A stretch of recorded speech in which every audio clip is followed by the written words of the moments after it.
Assalamualaikum warahmatullahi wabarakatuh.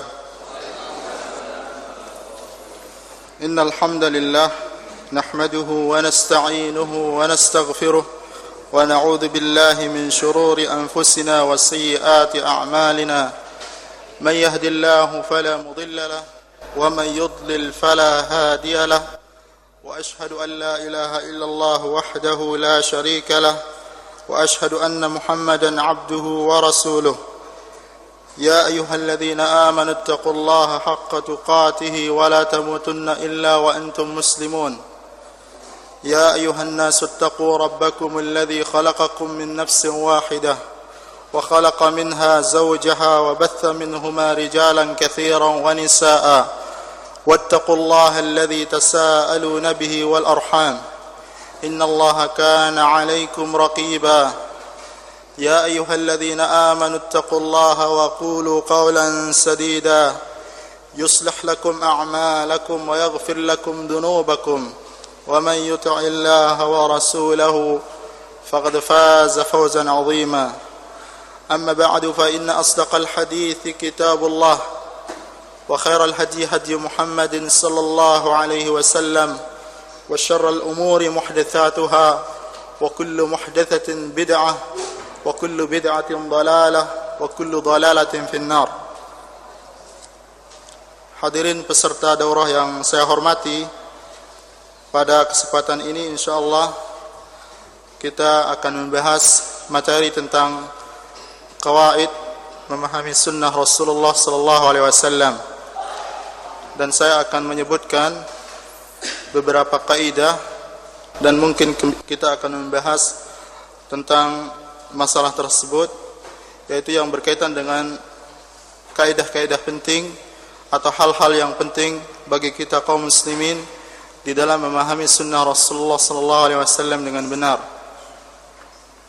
Pertama, kita secara umum kaum muslimin wajib meyakini bahwa sunnah Rasulullah sallallahu alaihi wasallam adalah wahyu Allah, sunnah yang sahihah, thabitah dari Rasulullah SAW adalah wahyu Allah Subhanahu wa taala melalui lisan Rasulullah sallallahu alaihi wasallam.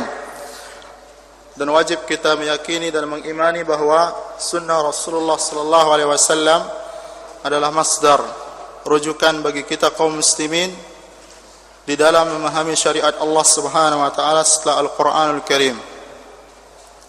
Dan kewajiban tamassuk atau berpegang teguh dengan sunnah Rasulullah SAW adalah kewajiban yang mutlak bagi setiap muslim dan muslimah. Di dalam banyak ayat Allah Subhanahu wa taala memerintahkan hal tersebut. Misalnya Allah Subhanahu wa taala berfirman dalam Al-Qur'an surat An-Nisa ayat 65, "Fala wa rabbika la yu'minun hatta yuhakkimuka fima shajara bainahum ثم لا يجدوا في أنفسهم حرجا مما قضيت ويسلموا تسليما." Maka demi Allah, mereka tidak beriman sampai menjadikan engkau Muhammad sebagai pemutus, sebagai hakim pada apa yang mereka perselisihkan. Kemudian mereka tidak mendapatkan pada diri mereka perasaan berat terhadap yang engkau putuskan, dan mereka menerima keputusan tersebut dengan penerimaan yang sebenarnya. Kemudian Allah Subhanahu wa taala juga berfirman di dalam Al-Qur'an surat An-Nisa ayat 59, "Ya ayyuhalladzina amanu athi'u Allah wa athi'ur rasul wa ulil amri minkum fa in tanaza'tum fi syai'in farudduhu ila Allah war rasul in kuntum tu'minuna billahi wal yawmil akhir dzalika khairun wa ahsanu ta'wila." Allah berfirman, "Wahai orang-orang yang beriman, taatlah kepada Allah dan taatlah kepada Rasulullah sallallahu alaihi wasallam dan para penguasa di antara kalian. Dan jikalau kalian berselisih pada suatu masalah atau suatu perkara, maka kembalikanlah kepada Allah, yaitu Al-Qur'anul Karim. Dan kembalikanlah kepada Rasulullah SAW perselisihan tersebut ketika beliau hidup, dan kepada sunnahnya ketika beliau sudah meninggal. Jikalau kalian betul-betul beriman kepada Allah dan hari akhir, dan itu adalah sangat baik dan merupakan akibat yang terbaik daripada sikap seperti itu. Kemudian juga Allah Subhanahu wa taala mengancam orang-orang yang mukhalafah dengan sunnah Rasulullah SAW, yang mukhalafah menentang perintah Rasulullah SAW, seperti disebutkan di dalam firman Allah Subhanahu wa taala di dalam surah An-Nur ayat 63, "Falyahdharil ladzina yukhalifuna an amrihi an tusibahum fitnatun aw yusibahum adzabun alim." An-Nur. Maka hendaklah berhati-hati orang-orang yang menyelisihi perintah Allah, perintah Rasulullah sallallahu alaihi wasallam, bahwa mereka akan ditimpa dengan fitnah atau mereka akan diazab oleh Allah Subhanahu wa taala dengan azab yang sangat pedih. Dan banyak lagi ayat-ayat yang menunjukkan tentang kewajiban kita kaum muslimin untuk berpegang teguh dengan sunnah Rasulullah sallallahu alaihi wasallam. Dan tidak ada yang menyalahi hal ini kecuali orang yang bukan muslim. Karena setiap muslim dan muslimah wajib meyakini bahawa sunnah Rasulullah SAW yang thabitah, dia adalah perkara yang wajib diimani, sebagaimana mengimani Al-Quranul Karim. Allah juga berfirman dalam Al-Quran, "Wa ma atakumur rasul fakhudhuhu wa ma nahakum anhu fantahu." Dan apa yang didatangkan oleh Allah dan apa yang didatangkan oleh Rasulullah SAW, maka wajib kalian mengambilnya. Dan apa yang dicegah oleh Rasulullah SAW, maka wajib kalian meninggalkannya.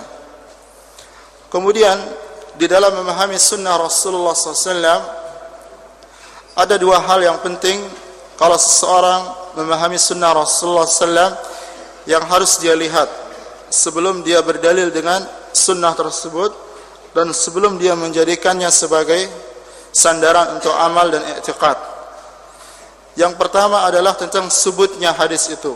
Artinya bahwa hadis itu dia betul dari Rasulullah sallallahu alaihi wasallam atau tidak. Artinya seseorang tidak begitu saja begitu ada dia mendengar perkataan orang lain bahwa itu hadis Rasulullah SAW langsung dia mengambilnya. Tidak. Tetapi dia harus tahakkuk, betul-betul melihat apakah hadis itu betul-betul diucapkan oleh Rasulullah SAW atau tidak. Karena tidak semua yang dikatakan hadis oleh orang lalu dia betul hadis Rasulullah SAW. Karena seseorang kalau dia berdalil dengan hadis atau dengan dalil yang tidak ada dasarnya dan dia tidak benar-benar dari Rasulullah SAW, maka dia akan salah juga di dalam praktik apa yang dikandung oleh apa yang dikatakan hadis tersebut. Makanya para ulama mengatakan orang mungkin menyimpang dari dua jalan. Pertama, karena dia salah dalam mengambil dalil. Misalnya mengambil dalil yang dikatakan hadis padahal dia bukan hadis Rasulullah SAW. Atau dia salah dalam istidlal, memahami dalil itu sendiri. Dia betul misalnya berdalil dengan sunnah Rasulullah SAW, tetapi dia salah di dalam memahami dalil tersebut. Artinya dia berdalil dengan dalil hadis Rasulullah SAW, tapi memahami dalil itu tidak benar. Jadi kesalahan dan penyimpangan mungkin disebabkan karena dalil yang tidak benar. Orang berdalil dengan sesuatu yang dikatakan hadis padahal dia bukan hadis Rasulullah SAW. Padahal Allah Rasulullah mengancam orang yang berdusta atas nama Rasulullah SAW seperti disebutkan dalam hadis yang sahih. Man kadzaba alayya muta'ammidan falyatabawwa maq'adahu minan nar. Barang siapa yang berdusta atas namaku kata Rasulullah, maka hendaklah dia mengambil tempatnya di dalam neraka. Dan Imam Muslim di dalam muqaddimah sahihnya menukil bahwa al-kadzib ala Rasul, bahwa kedustaan atas nama Rasulullah sallallahu alaihi wasallam adalah merupakan kabiratun minal kabair, kedustaan yang merupakan perbuatan dosa besar. Karena Rasulullah SAW mengancam dengan neraka orang yang melakukan kedustaan terhadap Rasulullah sallallahu alaihi wasallam. Maka di samping seseorang wajib berhati-hati memilih dalil yang benar dari sunnah Rasulullah SAW, maka kemudian poin yang kedua adalah dia memahami dalil itu dengan pemahaman yang benar seperti yang diinginkan oleh dalil atau nas itu sendiri. Seperti yang dinukil dari perkataan Imam Syafi'i rahimahullah ta'ala, beliau mengatakan nu'minu billah wa bima ja'a anillah ala muradillah wa nu'minu bi rasulillah sallallahu alaihi wasallam wa bima jaa an Rasulillah sallallahu alaihi wasallam ala muradi Rasulillah sallallahu alaihi wasallam. Kita beriman kepada Allah Subhanahu wa taala dan beriman dengan apa yang datang dari Allah Subhanahu wa taala, yaitu Al-Qur'an, seperti yang dikehendaki oleh Allah Subhanahu wa taala. Karena orang mungkin berdalil dengan Al-Qur'an tetapi dia memahami dari Al-Qur'an tidak yang dikehendaki oleh Allah Subhanahu wa taala. Kemudian beliau mengatakan kita beriman dengan Rasulullah sallallahu alaihi wasallam, tentang kerasulan beliau, dan apa yang datang dari Rasulullah sallallahu alaihi wasallam dari sunnahnya, seperti yang dikehendaki oleh Rasulullah sallallahu alaihi wasallam. Dan ini penegasan yang memiliki makna yang sangat mendalam, bahwa kita wajib beriman kepada Allah dalam artian mentauhidkannya dan menjauhkan diri dari perbuatan syirik, mengimani tentang kerasulan Rasulullah SAW, kemudian juga mengimani apa yang datang dari Allah, yaitu Al-Quran, seperti yang dikehendaki oleh Allah, mengimani apa yang datang dari Rasulullah SAW, dari sunnah beliau, seperti apa yang dikehendaki oleh Rasulullah SAW, seperti apa yang diinginkan dan dipahami oleh Rasulullah SAW, yang beliau warisi kepada sahabat beliau dan juga orang-orang setelah beliau dari para tabi'in dan tabi'it tabi'in. Karena boleh orang berdalil dengan Al-Quran atau berdalil dengan sunnah Rasulullah SAW, tetapi tidak seperti yang diinginkan oleh Allah atau tidak seperti yang diinginkan oleh Rasulullah sallallahu alaihi wasallam. Kemudian tadi saya mengatakan bahwa yang pertama adalah seorang harus tahakkuk, betul-betul memperhatikan apakah hadis itu sabit atau tidak, apakah sunnah itu betul-betul diucapkan oleh Rasulullah SAW atau tidak.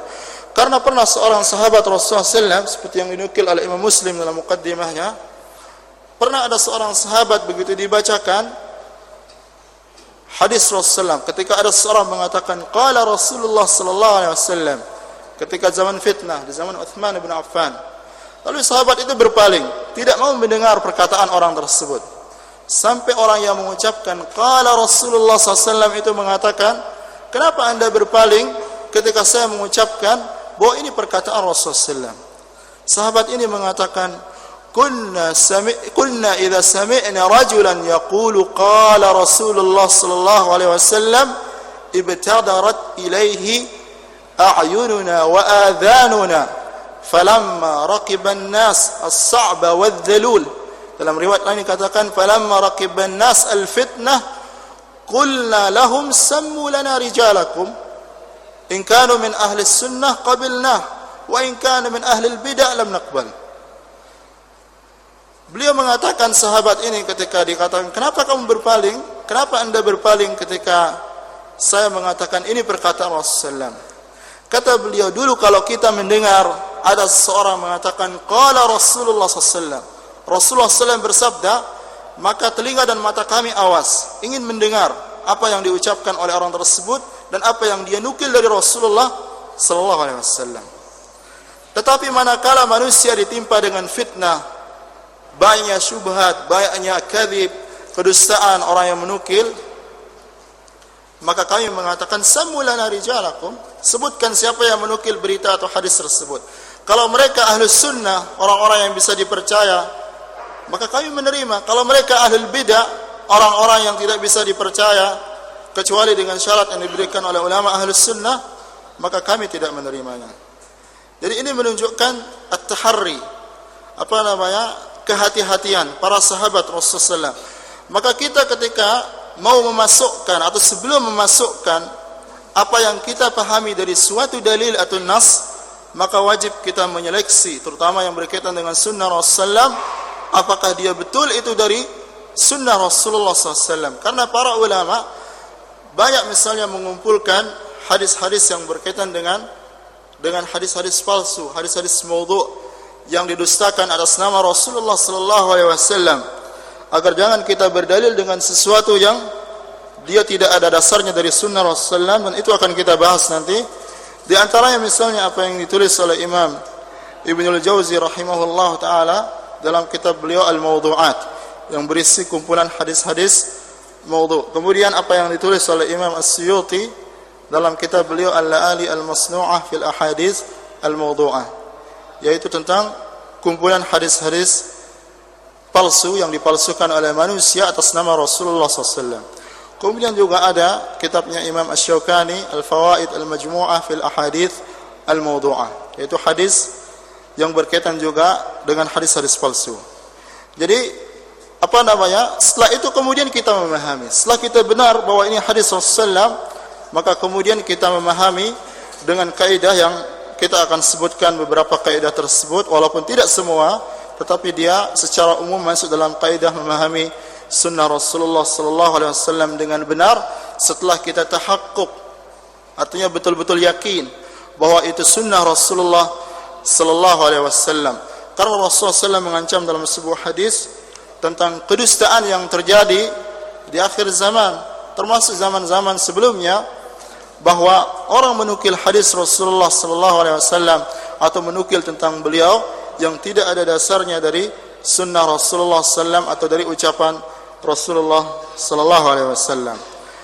Kemudian sebagaimana yang dikatakan oleh para ulama, kadang-kadang suatu berita, dan itu dalam kehidupan kita, apalagi yang berkaitan dengan hadis Rasulullah SAW, kadang-kadang kerusakan sesuatu itu berangkat dari naqalah, dari orang-orang yang menukil berita, dan itu yang menyebabkan Allah Subhanahu wa taala memperingatkan kepada kita agar tathabbut, agar kita tabayyun terhadap suatu masalah, agar jangan kita menjadi orang yang mengkonsumsi masalah begitu saja yang kita dengar tanpa kita mengetahui apakah itu berita benar atau tidak. Sebagaimana para ulama mengatakan, wa ma afatul akhbar illa bisababi ruwatiha. Tidaklah keburukan suatu berita itu karena disebabkan para perawi, para penukil berita yang membawa berita itu tidak seperti yang asalnya. Artinya karena kesalahan orang yang menukil berita itu. Tetapi kalau sudah jelas dia dari sunnah Rasulullah SAW, maka wajib kita taslim kepada sunnah Rasulullah SAW dan apa yang ditunjukkan oleh sunnah tersebut, dan tidak halal bagi kita untuk menolaknya karena perkataan siapapun, sebagaimana yang dikatakan oleh Imam Syafi'i rahimahullah ta'ala, seperti yang dinukil oleh Taqiyuddin As-Subki dalam risalah beliau tentang perkataan Imam Syafi'i. Beliau mengatakan, Imam Syafi'i rahimahullah, man istabanat lahu sunnatu Rasulillah sallallahu alaihi wasallam fala yahillu lahu an yada'aha liqauli ahadin kainan man kan. Jikalau jelas sunnah Rasulullah sallallahu alaihi wasallam bagi seseorang, maka tidak halal bagi dia untuk meninggalkan sunnah Rasulullah sallallahu alaihi wasallam tersebut karena perkataan seseorang, siapapun orang tersebut. Jadi ini kewajiban kita untuk menerima apa saja yang dinukil dari Rasulullah SAW.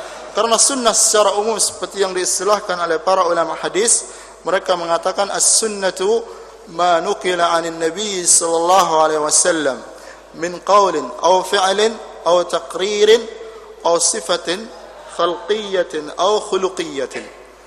Mereka mengatakan bahwa sunnah Nabi Muhammad SAW adalah segala yang dinukil dari Nabi Muhammad SAW, baik dari perkataan beliau, perbuatan beliau, ketetapan beliau, atau sifat fisik atau sifat akhlak Rasulullah sallallahu alaihi wasallam. Dan ini pembahasan tentang apakah dia sabit suatu hadis atau tidak adalah pembahasan para ulama mustalahul hadis, yang di situ ada kaidah-kaidah di dalam menerima hadis itu, apakah dia sabit atau tidak. Seperti misalnya secara umum hadis yang makbul itu ada dua. Pertama adalah al-hadis as-sahih, yang kedua adalah al-hadis al-hasan. Al-hadis as-sahih, kata para ulama, huwa ma naqalahu adlun tamud dhabti muttasil as-sanadi min ghairi illatin wala syudhudz. Yang dimaksud dengan hadis sahih adalah hadis yang dinukil oleh seorang yang adil. Adil dalam artian dia seorang saleh, bertakwa, tidak pernah melakukan perbuatan dosa besar, dan tidak selalu melakukan perbuatan dosa kecil, dan juga tidak melakukan sesuatu yang mengurangi muru'ah atau kewibawaan orang tersebut. Kemudian dia tamud dhabti. Jadi maksud dengan tamud dhabti sempurna hafalannya. Yang dikatakan oleh para ulama adalah orang yang jikalau dia diminta menghadirkan atau menghafalkan hadisnya, maka dia bisa mendatangkan kapan saja dia dikehendaki. Itu ciri para rawi yang dikatakan tamud dhabti. Kemudian muttasil as-sanadi, bahwa hadis itu sanadnya muttasil. Muttasil sanadnya dalam artian tidak munqati, tidak terputus sanadnya. Artinya antara syekh dengan tilmid, antara guru dengan muridnya, perawi dan orang yang diriwayatkan hadis daripadanya, dia bersambung sanadnya, dalam artian dia menukil hadis tersebut tanpa ada terputus sedikit pun. Kemudian hadis itu tidak ada illat dan tidak ada syuzuz. Tidak ada illah, tidak ada cacat yang menjadikan hadis itu dia tertolak. Dan kemudian syuzuz dalam artian tidak ada hadis tersebut bertentangan dengan hadis yang lebih kuat perawinya, atau hadis yang di mana hadis tersebut menyalahi riwayat orang-orang yang lebih banyak dari kalangan as-siqat. Karena asyadz, kata para ulama, huwa al-hadis ay khabaru thiqah al-mukhalif liman huwa awsaq atau al-mukhalif lithiqat. Jadi maksud dengan hadis yang syadz adalah hadis seorang yang thiqah atau khabarul maqbul, seorang hadis seorang yang diterima riwayatnya tetapi dia menyalahi orang yang lebih thiqah, lebih dipercaya. Seorang perawi yang meriwayatkan hadis dan dia thiqah tetapi menyalahi riwayat perawi yang lebih thiqah, atau dia menyalahi orang yang thiqah yang lebih banyak. Misalnya satu orang yang thiqah yang menyalahi lebih daripada satu orang thiqah, thiqatain, salat thiqat atau arba' thiqat dan seterusnya. Itu yang dimaksud dengan syadz. Dan itu syurut daripada hadis sahih. Sedangkan hadisul hasan adalah yang memenuhi kriteria hadis sahih, kecuali bahwa perawinya itu tidak dia tamud dhabti tetapi khafifud dhabt. Artinya tidak dia kuat hafalannya tetapi dia khafif, lemah hafalannya, dalam artian kurang hafalannya walaupun sama kriterianya dengan hadis perawi yang sahih. Itu secara umum tentang al-khabarul maqbul. Dan ini tinjauan daripada ulama mustalahul hadis tentang apakah hadis itu sabit atau tidak. Karena para ulama ketika mendefinisikan misalnya ilmu mustalahul hadis, mereka mengatakan ilmu mustalahul hadis ilmun bi usulin wa qawa'ida yu'rafu biha ahwalus sanadi wal matni min haitsul qabuli wal rad. Jadi maksud dengan ilmu mustalahul hadis adalah ilmu yang berkaitan dengan usul, dasar-dasar, wa qawaida, dan kaidah-kaidah yang diketahui dengannya keadaan suatu sanad dan matan, apakah dia itu diterima atau ditolak. Itu pembahasan ilmu mustalahul hadis. Adapun pada kesempatan ini kita akan banyak membahas artinya hadis itu setelah dia melewati seleksi, dia hadis makbul, dia diterima baik dia hadis sahih ataupun hadis hasan, apa kaidah-kaidah yang perlu kita pahami ketika kita memahami dalil tersebut. Karena para ulama mengatakan banyak orang artinya salah jalan, dalam artian mereka meyakini sesuatu lalu kemudian mencari dalilnya, dan bukan justru melihat dalil lalu dia meyakini apa yang ditunjukkan oleh dalil. Dan keyakinan kalau sudah masuk pada diri seseorang, baik yang berkaitan dengan akidah, muamalah atau ibadah yang dianggap dia merupakan bagian dari syariat Allah Subhanahu wa taala, kalau sudah masuk maka sulit untuk keluarnya. Maka kita tidak mau memasukkan sesuatu di dalam otak kita atau dalam hati kita kecuali yang kita tahu bahwa dia dari Al-Qur'an dan sunnah Rasulullah SAW, seperti yang dikehendaki oleh Rasulullah sallallahu alaihi wasallam. Seperti kata para ulama, istadil thumma a'taqid wa la ta'taqid thumma tastadil. Cari dalil, kumpulkan dalil, dan kemudian kamu yakini apa yang ditunjukkan oleh dalil, dan bukan sebaliknya kamu meyakini sesuatu kemudian kamu cari-carikan dalilnya. Dan itu sesuatu metode yang salah.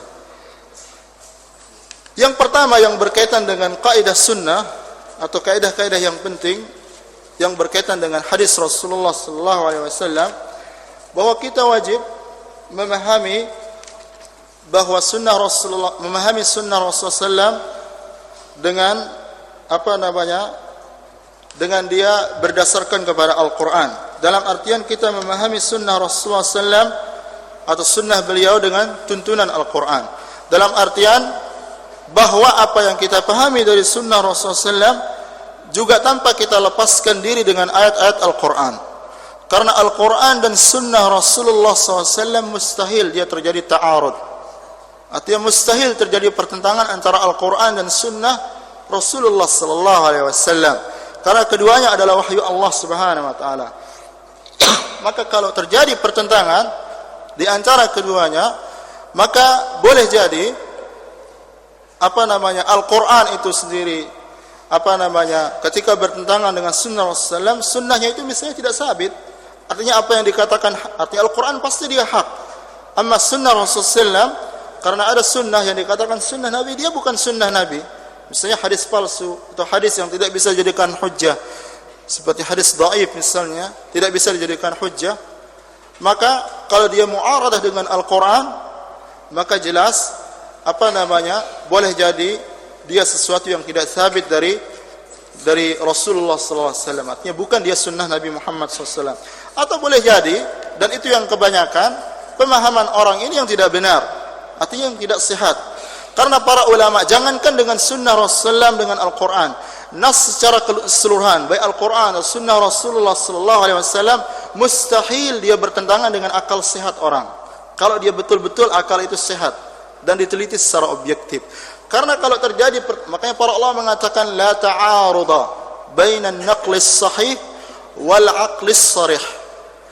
Tidak akan pernah terjadi pertentangan antara dalil naqli yang sahih, yaitu Al-Quran dan sunnah Nabi Muhammad SAW, dengan akal sehat seseorang. Maka kalau terjadi pertentangan, boleh jadi akalnya yang tidak sehat. Akal yang tidak sehat. Dan kalau dia sunnah Nabi, boleh jadi sunnah itu tidak sabit. Atau barangkali sebaliknya, kalau yang jelas kalau dia sabit dari Rasulullah SAW, karena perkataan Rasulullah SAW adalah hak secara keseluruhan. Dan dia adalah wahyu Allah. Allah berfirman dalam Al-Quran, وَمَا يَنْتِقُ عَنِ الْهَوَى إِنْ هُوَ إِلَّا وَحْيُ يُوحَى. Tidaklah dia mengucapkan sesuatu melainkan wahyu dari Allah Subhanahu Wa Taala.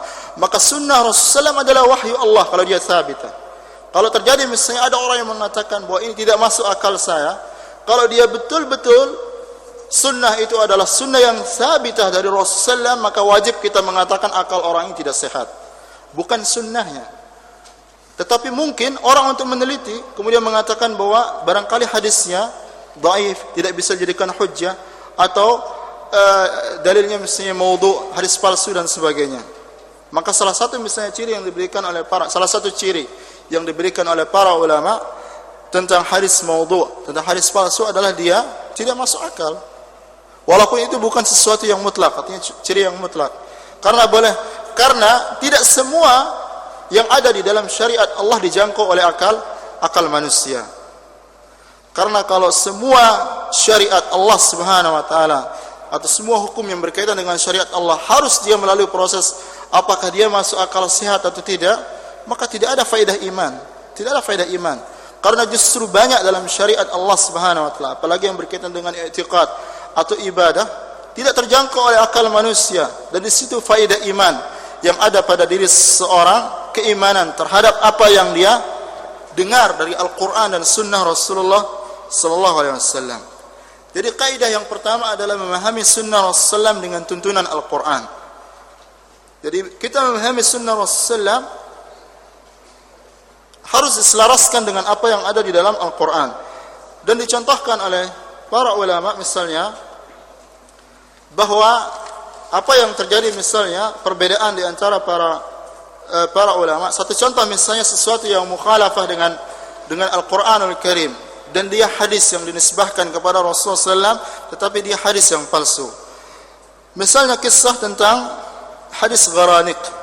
Gharanik adalah alihah min dunillah, sembahan orang-orang musyrikin.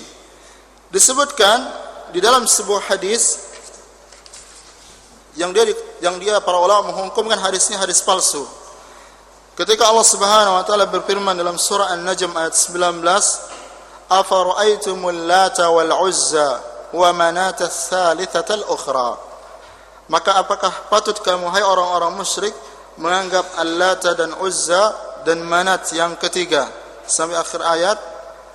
yang di situ ada warid hadis yang berkaitan dengan ayat ini, yaitu hadis yang mengatakan bahwa yang dimaksud dengan alihat tersebut adalah gharaniq ay alihatul musyrikin, yang mereka alihatuhumul ula, yang katanya allati tutlab minhu syafa'ah. Artinya ada hadis sabit seperti ini yang para ulama kemudian mengatakan bahwa dia adalah hadis palsu, tidak ada keraguan padanya. Kenapa? Karena dia bertentangan dengan ayat Al-Quran.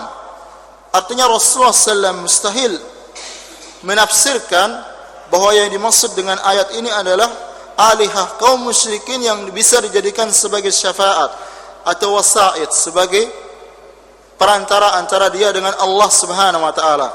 Karena Allah Subhanahu wa taala justru menghukumkan perbuatan syirik orang yang menjadikan selain Allah Subhanahu wa taala sebagai perantara di dalam ibadah, seperti yang dilakukan oleh orang-orang musyrikin terhadap Lata, Uzza, Manat dan juga alihah mereka yang lain. Dan ini jelas bertentangan dengan Al-Quranul Karim, yang dimana Rasulullah SAW membawa bendera tauhid, menghukumi, dan juga Allah Subhanahu wa taala menghukumi bahwa perbuatan ini adalah perbuatan syirik yang bertentangan dengan tauhid Allah Subhanahu wa taala. Maka banyak para ulama kemudian yang menulis risalah, dan ini menyebar pada sebagian orang tentang hadis ini, yang menulis tentang risalah bantahan terhadap hadis palsu ini yang dijadikan hujjah sebagian orang untuk bolehnya dalam tawassul syirik, yaitu tawassul yang berbau syirik, yaitu yang menyekutukan Allah Subhanahu wa taala. Kemudian contoh yang lain, misalnya hadis Rasulullah sallallahu alaihi wasallam, syawiruhunna wa khalifuhunna. Syawiruhunna artinya bermusyawarahlah dengan wanita-wanita itu. Ini dalam masalah radha'ah, di dalam masalah penyusuan terhadap seorang anak. Wa khalifuhunna, dan tentangilah. Artinya hadis ini mengisyaratkan seakan-akan boleh bermusyawarah seorang suami dengan istri tentang masa radha'ah atau penyusuan seorang anak itu, yang dianggap yang sempurna adalah dalam penyusuan 2 tahun bagi seorang anak. Tetapi dia harus diselisihi, dalam artian hadis ini memerintahkan untuk dia tidak diterima pendapat seorang istri ini. Imam As-Sakhawi rahimahullah mengatakan bahwa hadis ini adalah hadis yang batil,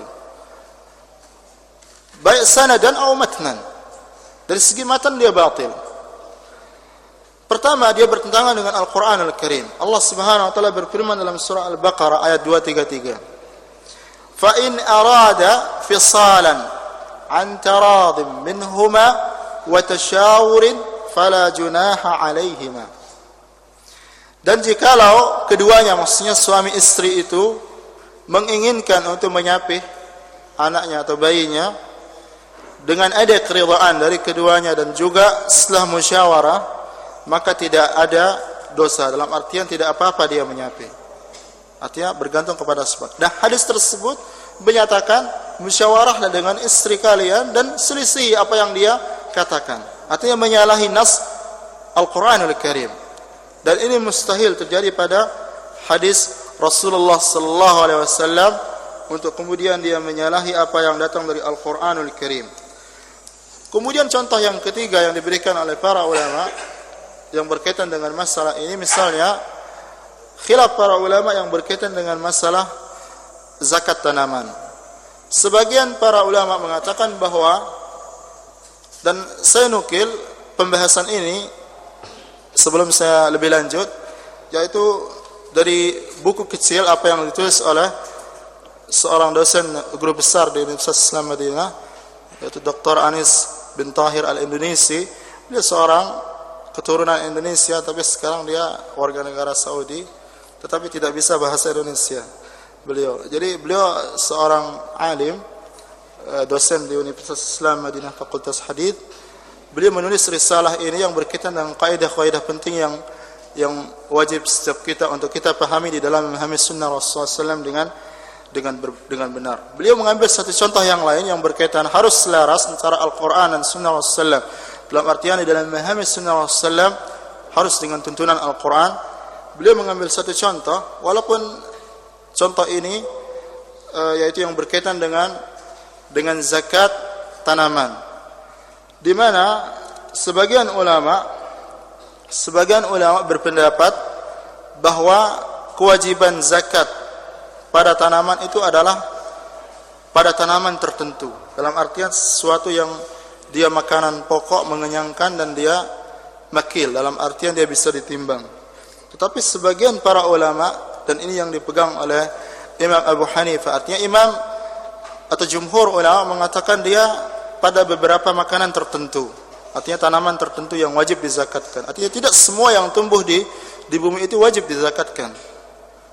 Tetapi Imam Abu Hanifah mengatakan bahwa dia wajib pada setiap tanaman. Dan ada seorang ulama, dia mazhab Maliki, artinya usul mazhabnya mazhab Maliki, justru membela apa yang dipegang oleh Abu Hanifah. Yang seharusnya kalau dia seorang yang ta'assub, fanatik mazhab, maka dia akan membela tentu Imam Malik yang berpendapat sama dengan Imam Syafi'i dan Imam Ahmad, yang mengatakan bahwa tidak semua yang tumbuh di atas bumi wajib dizakatkan, tetapi dia tertentu pada apa yang diwajibkan, seperti yang disebutkan dalam nas hadis Rasulullah SAW atau amal ahlul Madinah. Dan Imam yang dari mazhab Maliki ini, beliau mengatakan seperti disebutkan oleh Imam Abu Bakar Ibn al-Arabi dalam kitab beliau Ahkamul Quran, intisaran li Abi Hanifah, artinya membela Abu Hanifah. Abu Hanifah mengatakan wajib, semua yang tumbuh di bumi itu adalah wajib dia dizakatkan. Dia berdalil dengan ayat Al-Quran, dan ini menunjukkan bahwa dia menggunakan Al-Quran, ayat Al-Quran sebagai tuntunan bagi pemahaman terhadap sunnah. Walaupun jumhur menyalahi, dan kita insyaallah melihat yang rajih bahwa perkataan jumhur seperti yang dikatakan oleh Syekhul Islam Ibn Taimiyah dalam Majmu' Fatawa jilid 20, bahwa artinya Imam Ibn al-Arabi dalam Ahkamul Quran menguatkan perkataan Abu Hanifah, padahal dia adalah Maliki, artinya usul madhabnya Maliki. Ini menunjukkan bahwa kalau disebut misalnya para ulama itu yuntasab ila madhabin muayyan, dinisbahkan kepada madhab muayyan, kepada madhab tertentu dari a'imma arba'ah yang mereka adalah madhab ahlus sunnah wal jamaah, maka itu dipahami adalah dalam usul dan qawaid, bukan berarti setiap qaul madhab mereka wajib mengikuti. Dan bahkan mereka, para ulama tersebut akan meninggalkan apa yang ada pada madhab mereka, artinya dalam masalah tertentu, kalau dia menyalahi dengan sunnah Rasulullah sallallahu alaihi wasallam. Dan itu yang dinukil oleh dan kemudian dikumpulkan oleh Taqiyuddin As-Subki, salah seorang ulama Syafi'iyah, di dalam risalah beliau tentang perkataan-perkataan Imam Syafi'i, yaitu nama risalah tersebut Risalat Ma'na Qaulil Imam Al-Matlabi Idza Shahha Al-Hadis Fahuwa Madhhabi. Risalah tentang perkataan Imam Al-Matlabi, maksudnya Imam Muhammad bin Idris Asy-Syafi'i Al-Matlabi, Idza Shahha Al-Hadis Fahuwa Madhhabi. Jika sahih suatu hadis, maka itu adalah madhab saya. Maka orang kalau mengatakan dirinya madhab Syafi'i, lalu dia menyalahi sunnah Rasulullah SAW, maka hakikatnya dia menyalahi madhab Syafi'i itu sendiri. Maka sebagian ulama Syafi'iyah misalnya seperti Ibnu Hajar atau Imam An-Nawawi rahimahullah ta'ala, kadang-kadang beliau menyalahi Imam Syafi'i dalam satu qaul dengan membawakan dalil dari sunnah Rasulullah SAW yang bertentangan dengan pendapat beliau. Lalu beliau mengatakan hadza madhhabus Syafi'i, lianna Syafi'i, karena Imam Syafi'i madhabnya adalah al-hadis, karena beliau mengatakan idza shahha al-hadis fa huwa madhhabi.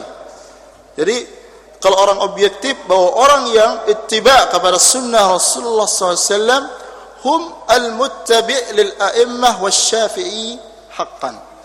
Orang yang muttabi' dengan sunnah Rasulullah SAW, mereka itu sebenarnya orang-orang yang ittiba' dengan sebenarnya dengan a'immah atau Imam Syafi'i rahimahullahu ta'ala, yang beliau pasti mengambil apa yang datang dari sunnah Rasulullah SAW, seperti yang saya katakan tadi, perkataan beliau, man istabanat lahu sunnatu Rasulillah sallallahu alaihi wasallam fala yahillu lahu ay yad'aha liqauli ahadin ka'inan man kan.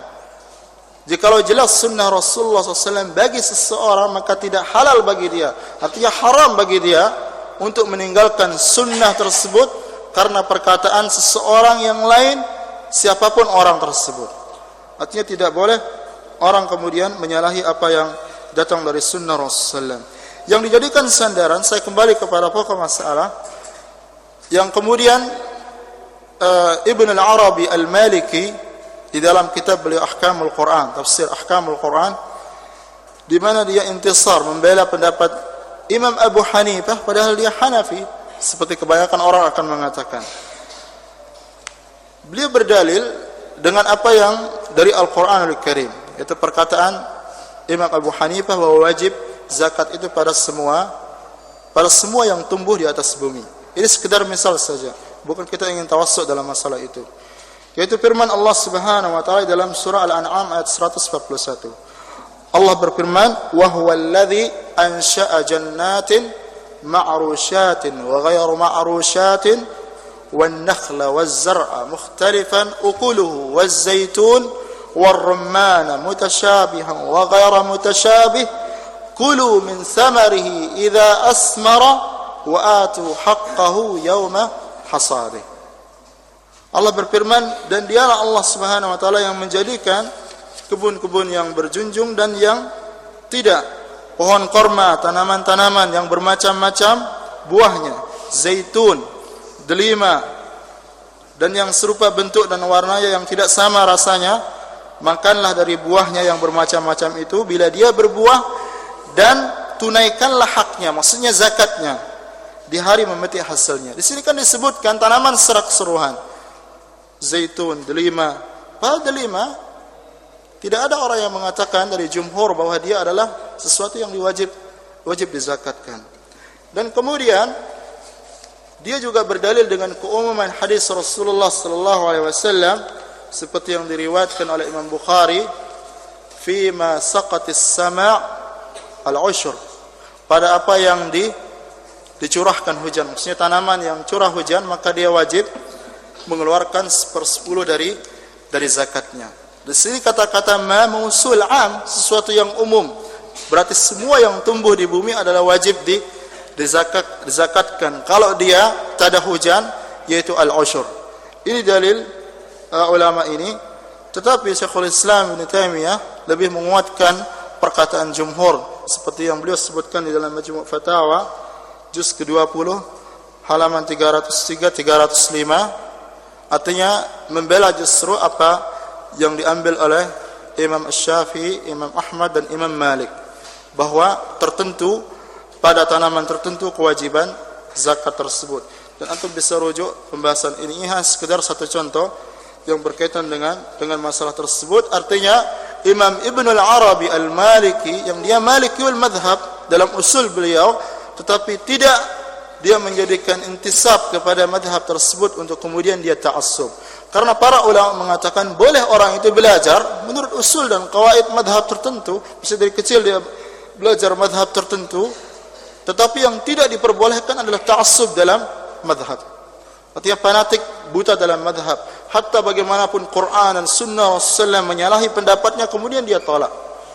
Dan perbedaan di dalam masalah hukum sesuatu yang terjadi, artinya orang tidak bisa menghindarkan perbedaan. Oleh karena itu para ulama membagi khilaf itu menjadi dua. Ada khilaf mu'tabar dan khilaf ghair mu'tabar.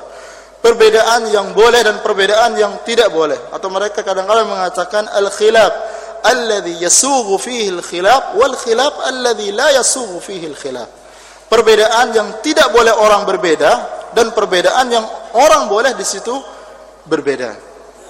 Seperti kata Ibn Ruslan dalam Az-Zubat, "Laisa kullu khilafin mu'tabara illa ma kana lahu haddun min an-nadhari."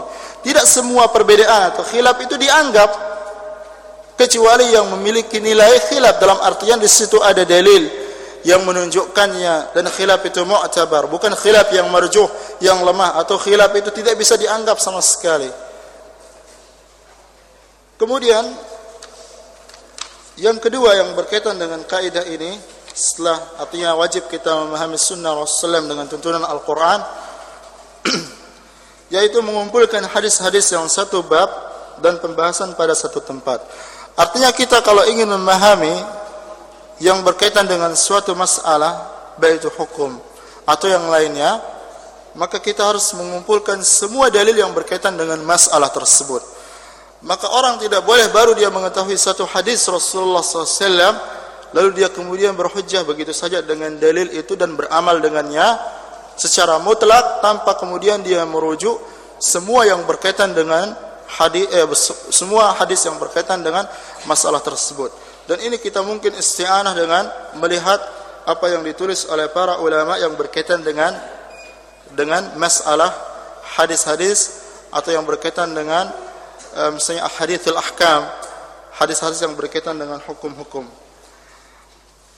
Ada beberapa nukilan yang saya bisa ambil, saya membawakan di sini dalam bentuk yang sudah saya terjemah. Asalnya ada perkataan pertama Yahya bin Ma'in. Yahya bin Ma'in, beliau adalah seorang ulama hadis, sahibnya Al-Imam Ahmad bin Hanbal. Beliau teman Imam Ahmad bin Hanbal. Beliau mengatakan di dalam kitab Al-Jami' li Akhlaqir Rawi wa Adabis Sami', kalau kita tidak menulis hadis dari 30 jalan atau sanad, niscaya kita tidak akan memahami hadis tersebut. Ini menunjukkan bahwa mereka para ulama ketika mau memahami dalil atau suatu masalah dan mengistimbatkan dari dalil tersebut, maka mereka mengambil semua hadis-hadis yang berkaitan dengan masalah tersebut, karena mungkin terjadi hadis itu dia am, misalnya yang ada takhsisnya, atau hadis itu dia mutlak yang ada muqayyadnya, artinya ada hadis itu umum, dia butuh takhsis. Siapa? Yahya bin Ma'in. Kalau kita tidak menulis hadis dari 30 jalan atau sanad, niscaya kita tidak akan memahaminya. Artinya memahami hadis itu.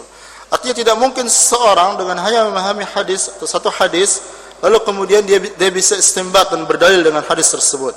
Dan ini juga supaya kita mentarbiyah, dalam artian mendidik kita supaya tawadhu dengan para ulama. Karena para ulama ketika menyimpulkan suatu masalah, maka mereka mengumpulkan hadis-hadis atau dalil-dalil yang berkaitan dengan masalah tersebut bisu'ubah, dengan kesulitan yang luar biasa, wajuhud.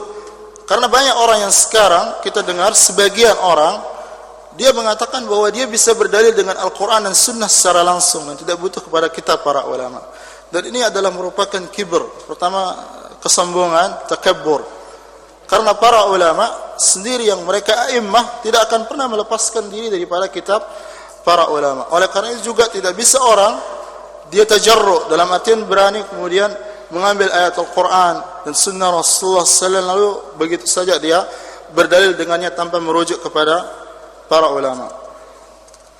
Kemudian yang berkaitan dengan masalah ini, yaitu seorang harus, seperti saya katakan tadi, kalau tidak diambil dalil itu secara keseluruhan yang berkaitan dengan satu masalah yang akan dipahami, maka boleh jadi seseorang dia akan memahami suatu masalah seperti yang tidak diinginkan oleh Allah dan tidak diinginkan oleh Rasulullah sallallahu alaihi wasallam. Karena boleh jadi dalil itu am, umum, yang di situ ada takhsisnya. Ada yang mengkhususkan dalil yang berkaitan dengan masalah tersebut. Atau dia sesuatu yang mutlak yang di situ ada taqyid, yang mentaqyid masalah yang berkaitan dalam hadis ini. Dicontohkan oleh Dr. Anis Tahir dalam buku beliau, yaitu hadis yang diriwayatkan oleh Imam Bukhari, yaitu perkataan dia khabar atau perkataan Abu Umamah, salah seorang sahabat Rasulullah SAW. Beliau mengatakan dan menukil perkataan Rasulullah SAW. Hadis ini diriwayatkan oleh Imam Bukhari. Rasulullah SAW bersabda, la yadkhulu hadza, ketika beliau melihat alat pertanian. Sahabat ini Abu Umamah melihat alat pertanian masuk ke dalam suatu rumah, lalu beliau mengatakan, artinya sahabat ini bahwa dia mendengar Rasulullah SAW bersabda, dan riwayat ini dinukil atau diriwayatkan oleh Imam Bukhari dalam sahihnya. Rasulullah SAW bersabda, la yadkhulu hadza baita qaumin illa adkhalahu Allahu dhilla. Tidaklah, artinya alat ini, artinya alat pertanian ini masuk ke dalam rumah suatu kaum kecuali Allah Subhanahu wa taala akan memasukkan kepadanya kehinaan, artinya kepada rumah kaum tersebut. Sepintas artinya dalil ini menunjukkan bahwa Rasulullah membenci pertanian, membenci bercocok tanam, dan orang kalau dia beristimbat, kemudian dia mengharamkan orang pertanian begitu saja dengan dalil ini, maka dia akan salah. Karena banyak dalil yang justru yang menunjukkan bahwa Rasulullah menganjurkan orang untuk bercocok tanam.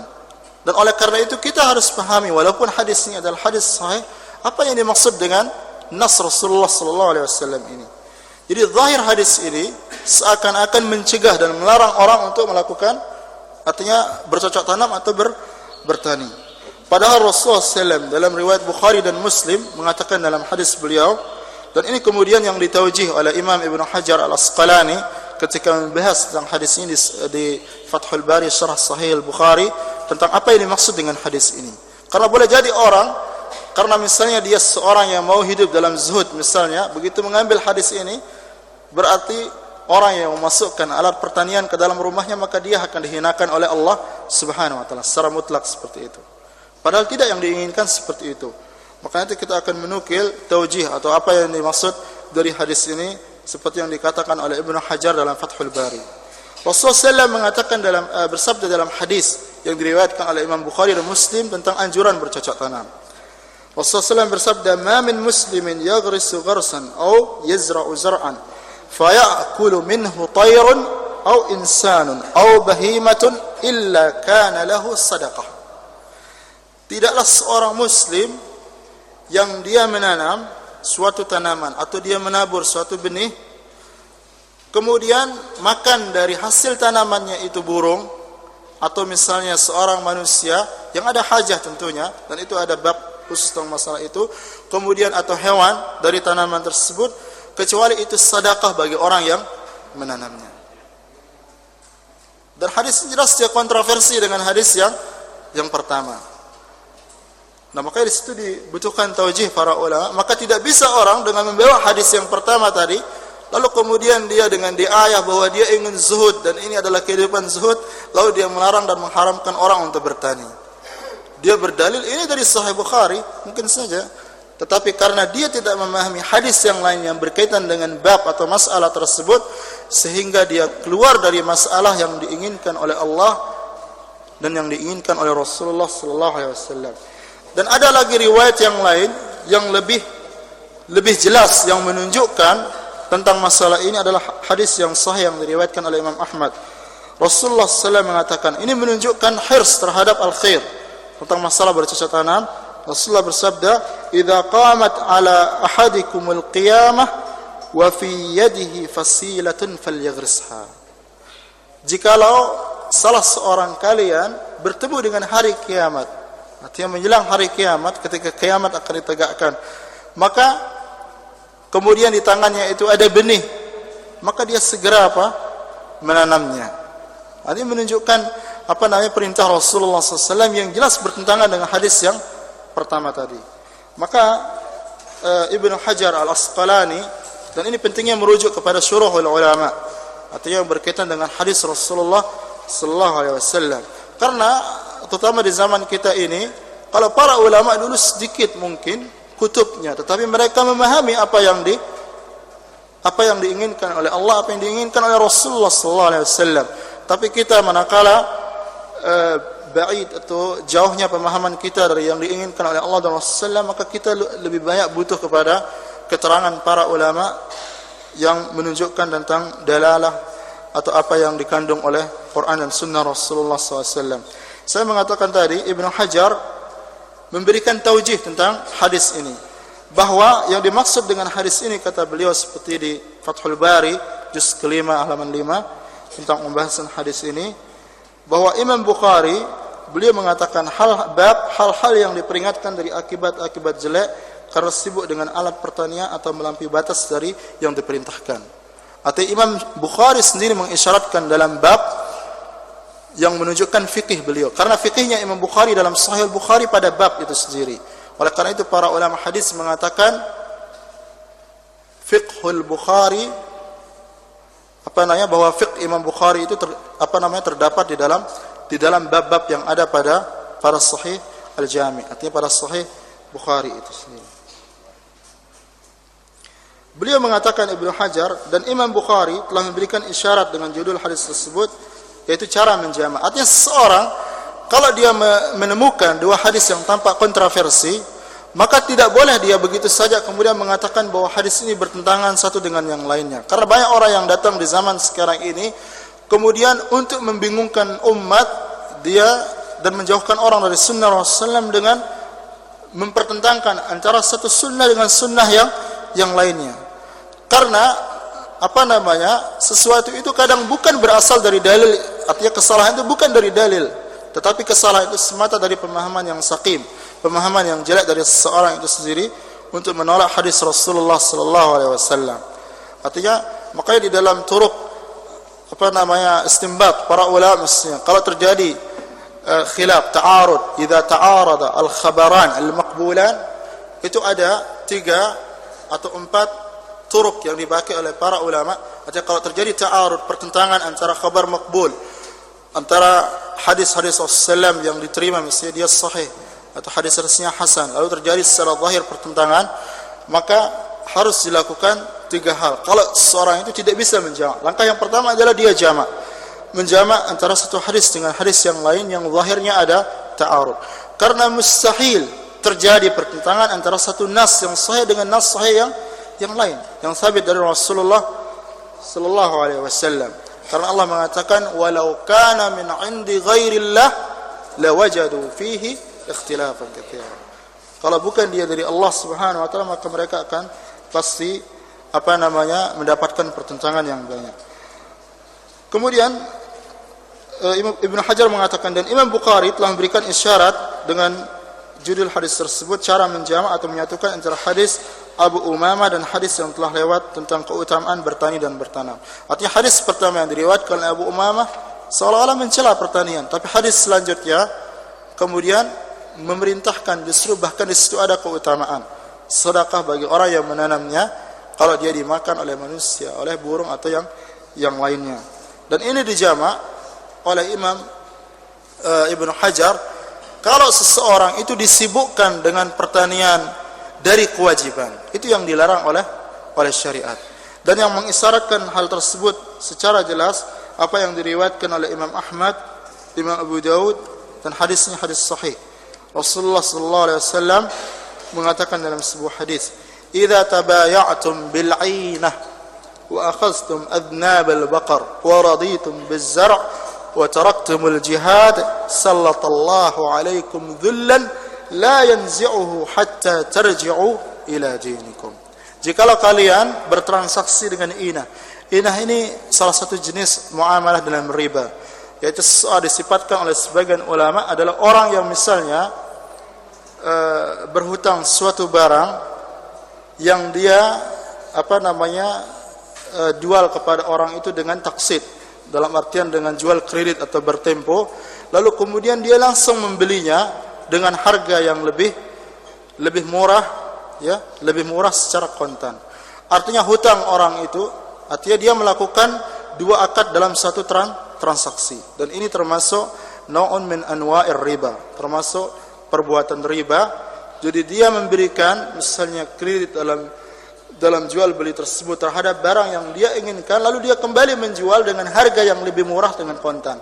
Jadi seolah-olah dia berbuat hilah, dan itu hilah sebenarnya, bahwa dia memberikan utang misalnya dengan 100.000, nanti dia kembalikan dalam tempo sekian 200.000, dan itu hilah dalam riba yang disifatkan oleh para ulama bahwa sifat bai'ul 'ainah adalah seperti itu. Kemudian Rasulullah mengatakan, jikalau kamu transaksi dengan riba atau al-'ainah, kemudian kalian disibukkan dengan peternakan, kemudian dengan pertanian kalian, dan kalian meningkatkan jihad di jalan Allah Subhanahu wa taala, maka Allah akan menguasakan kepada kalian kehinaan dan tidak akan dicabut oleh Allah Subhanahu wa taala sampai kalian kembali kepada din al-Islam. Ar-ruju' ila al-Islam as-sahih. Ad-din yang dimaksud dinikum ay al-Islam as-sahih. Jadi orang kalau tidak kembali kepada ad-din as-sahih, maka dia tidak akan dicabut oleh Allah Subhanahu wa taala dari kehinaan yang ada pada dirinya. Jadi ini kaidah yang kedua.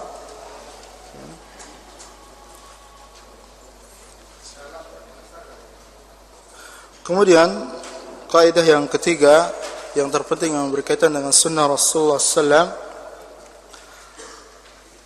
al-jam'u wa tarjihu fi ma yukhtalafu fihi, fi al-hadits al-mukhtalaf, yaitu menjama' atau mentarjih di antara hadis-hadis yang bertentangan. Artinya pada asalnya sunnah Rasulullah mustahil terjadi pertentangan, dan itu yang kita tegaskan dan ditegaskan oleh Allah Subhanahu wa taala dalam Al-Qur'an di surah An-Nisa ayat 82, walau kana min 'indi ghairillah lawajadu fihi ikhtilafan katsira. Artinya wahyu Allah baik Al-Qur'an atau sunnah Rasulullah mustahil akan terjadi pertentangan karena dia dari sumber yang satu, dari Allah Subhanahu wa taala. Tetapi kalaupun terjadi perbedaan misalnya atau pertentangan antara satu nas dengan nas yang lain, maka di situ ada jalan.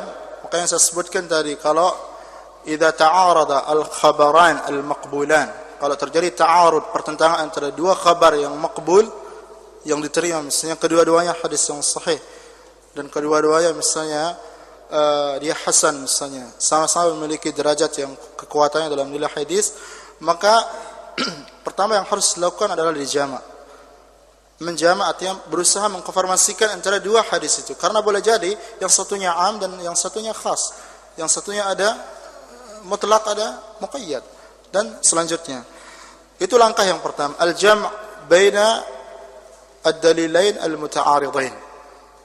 Menjama', mengkonfirmasikan kedua dalil tersebut, karena para ulama mengatakan beramal dengan kedua dalil yang tampak sepintas terjadi pertentangan itu jauh lebih diutamakan daripada berdalil dengan beramal dengan salah satu dari keduanya. Maka langkah yang pertama adalah al-jama', mengkonfirmasikan dalil tersebut. Kalau tidak bisa, artinya keduanya bertentangan, misalnya satu mengatakan ini halal, satu mengatakan haram, tidak mungkin dijama', maka di situ harus dilakukan tarjih. Yang pertama adalah kita lakukan nasakh pertama, dan itu nanti kita akan bahas pada poin selanjutnya, yaitu pertama yaitu nasakh, dan yaitu mengetahui dalil yang yang dahulu daripada dalil yang belakangan. Kemudian kalau tidak bisa baru ditarjih. Kalau tidak bisa, orang tawakuf dengan dalil tersebut yang seperti yang disebutkan oleh para ulama. Dan tentang bahasan nasakh ini nanti kita akan bahas pada poin yang keempat. Dan tentang dalil yang mukhtalaf, kadang-kadang secara umum kita sepintas melihat dalil itu dia terjadi pertentangan. Tetapi pada hakikatnya tidak dia terjadi pertentangan pada hakikatnya. Karena kalau dia betul-betul terjadi pertentangan, pasti ada yang sabit hadis tersebut dan pasti ada yang tidak sabit. Pasti ada yang sahih dan pasti ada yang hadis yang dhaif. Atau dia ada yang nasikh, ada yang mansukh hadis itu. Ada yang dihapus hukumnya. Maka ada beberapa kitab yang masyhur oleh para ulama hadis dijadikan sebagai rujukan untuk kita bisa melihat di situ hadis-hadis yang dikumpulkan oleh para ulama yang dia tampak sepintas bertentangan tetapi sebenarnya hakikatnya tidak bertentangan, dan para ulama memberikan taujih, jalan keluar untuk pemahaman terhadap dalil itu. Misalnya kitab yang ditulis oleh Imam At-Tahawi, yaitu Mushkil al-Athar. Mushkil al-Athar. Di situ dikumpulkan hadis-hadis yang tampak sekilas bertentangan, pada hakikatnya tidak terjadi pertentangan. Kemudian juga Imam Syafi'i punya kitab namanya Kitab Ikhtilafil Hadis, dan biasanya dicetak dengan Kitab Al-Um. Beliau juga membawakan di situ hadis-hadis yang tampak bertentangan sepintas tapi pada hakikatnya tidak ada pertentangan. Kemudian juga Ibnu Qutaibah punya kitab Ta'wil Mukhtalafil Hadis. Ta'wil Mukhtalafil Hadis. Ta'wil maksudnya tafsir. Mukhtalafil Hadis yaitu hadis yang tampak bertentangan tetapi pada hakikatnya tidak ada pertentangan. Dan ini memudahkan bagi kita. Sehingga dengan merujuk kitab-kitab seperti ini akan banyak kita akan keluar dari masalah ketika kita memahami suatu hadis, lalu hadis tersebut tampak kita tahu dia sepintas bertentangan dengan hadis yang lain. Kaidah yang keempat yaitu mengetahui nasikh dan mansukh. Mengetahui mana hadis yang nasikh dan mansukh daripada suatu hadis. Orang di dalam beramal dengan hadis boleh jadi dia beramal dengan hadis yang sahih, thabit, tetapi hadis itu mansukh. Maka seseorang ketika dia beramal dengan hadis walaupun dia sahih pada thubutnya, pada dalilnya tentang dia bahwa dia sabit, tetapi dia telah jatuh sebenarnya ke dalam suatu amalan yang dia tidak diperintahkan oleh Allah dan tidak diperintahkan oleh Rasulullah sallallahu alaihi wasallam. Karena an-naskhu seperti kata para ulama usul huwa raf'u hukmin syar'iyyin bidalilin syar'iyyin mutaakhirin anhu, yaitu menghilangkan atau menghapus hukum syarak dengan dalil syarak, dalil yang lain yang mutaakhir, yang belakangan daripadanya. Jadi boleh jadi orang dia berdalil dengan hadis sahih, ini di Sahih Bukhari, tapi dia tidak tahu bahwa dalil itu ternyata sudah dinasakh dengan hukum yang lain. Maka memahami an-nasikh wal mansukh di dalam hadis salah satu masalah yang sangat penting yang ditunjukkan oleh para ulama di dalam memahami sunnah Rasulullah sallallahu alaihi wasallam. Dan ada beberapa kitab yang bisa dijadikan rujukan di dalam masalah nasikh dan mansukh. Sebagaimana misalnya tafsir di dalam kitab dalam Al-Qur'an ada yang nasikh dan mansukh, juga di dalam sunnah Rasulullah SAW ada yang nasikh dan mansukh. Seperti misalnya Allah dulu membolehkan kaum muslimin untuk mut'ah, kawin mut'ah. Kemudian membolehkan mereka juga untuk memakan keledai zina. Dan kemudian dilarang di akhir Islam. Artinya dia dia Rasulullah sallallahu alaihi wasallam mendatangkan hukum yang dari Allah Subhanahu wa taala yang menghapus hukum yang sebelumnya. Jadi ini yang berkaitan dengan an-nasikh wal mansukh. Di antara mungkin yang bisa jadi rujukan misalnya kitab Ithab Dzabir Rusukh yang disusun oleh Imam Al-Ja'buri, kemudian an-nasikh wal mansukh oleh Ibnu Al-Jauzi, kemudian al-i'tibar fi bayan an-nasikh wal mansukh min al-athar oleh Imam Al-Hazimi, bisa dijadikan rujukan dalam masalah ini. Dan karena ada ini, mungkin kita cukupkan sampai di sini. Insyaallah kita akan sambung pada sesi salat. Wassallallahu ala nabiyina Muhammad wa ala alihi wa sahbihi wasallam wa akhiru da'wana alhamdulillahi rabbil alamin. Jadi mungkin untuk saat ini kita sholat asar dulu berjamaah. Setelah itu kami harapkan kepada peserta sekalian untuk kembali ke tempat kesini gitu untuk menerima lanjutan materi karena masih belum selesai. Setelah itu insyaallah kita imtihan.